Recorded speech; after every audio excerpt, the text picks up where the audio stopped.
Кыргызстан COVID-19 коронавирустук инфекциясынын экинчи толкунуна даярданууда. Президент Сооронбай Жээнбеков инфекциянын экинчи толкунуна даяр болуу үчүн чаралар көрүлүп жатканын билдирди. Алсак аймактардагы ооруканалар кошумча орундар менен камсыз кылынууда.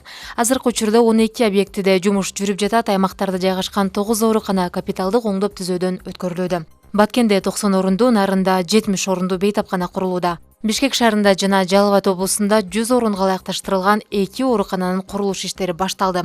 Натыйжада республика боюнча 1000ден ашык орун даяр болот. Бул иштер президенттин жана өкмөттүн жеке көзөмөлүндө жүрүүдө. Ал арада саламаттыкты сактоо министрлиги тез жардам унааларын сатып алууга тендер жарыялады.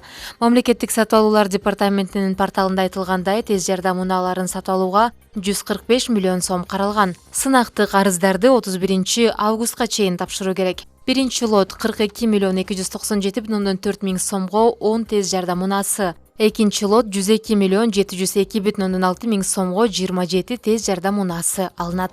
Коронавируска каршы күрөшүү боюнча республикалык штаб бүгүн билдиргендей, Баткен облусунда ички район шаар аралык коомдук транспорттардын иши калыбына келтирилди. Аларга тиешелүү санитардык эпидемиологиялык эрежелерди жана талаптарды сактоо сунуш кылынды. Маалыматка караганда, автотранспорт агенттигинин жетекчилигине коомдук транспорттарда санитардык эрежелерди сактоо боюнча айдоочулар менен жүргүнчүлөргө түшүндүрүү иштерин жүргүзүү, автоунааларды тынымсыз дезинфекциялоо, алардын ичине такай рейдтерди жүргүзүү тууралуу тапшырмалар коюлду. Азырынча облустар аралык коомдук транспорттун каттамына коюлган чектөө алына элек. Коронавируска каршы күрөш боюнча Баткен облустук штабы 8 июлда эпидемиологиялык кырдаалга байланыштуу чектөөлөрдү кабыл алган. Ага ылайык 10 июлдан тартып Баткен облусу менен Бишкек, Ош шаарларынын жана башка аймактардын ортосундагы коомдук транспорт жана такси кызматтары токтотулган. Облуска караган район шаарларга каттаган коомдук транспорттун иши да убактылуу токтогон.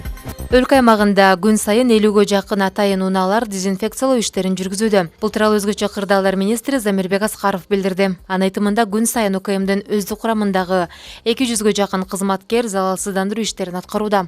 Дезинфекциялоодо хлор колдонулуп жатат. Аны норма менен колдонсо адамга эч кандай зыяны жок. Эгерде зыяндуу боло турган болсо, эң назик нерселер, өсүмдүктөр куурап же канаттуулар кырылып калышы мүмкүн эле. Эң эле жөнөкөйүн айтсак, күн сайын ичип жаткан сууга да хлор кошулат.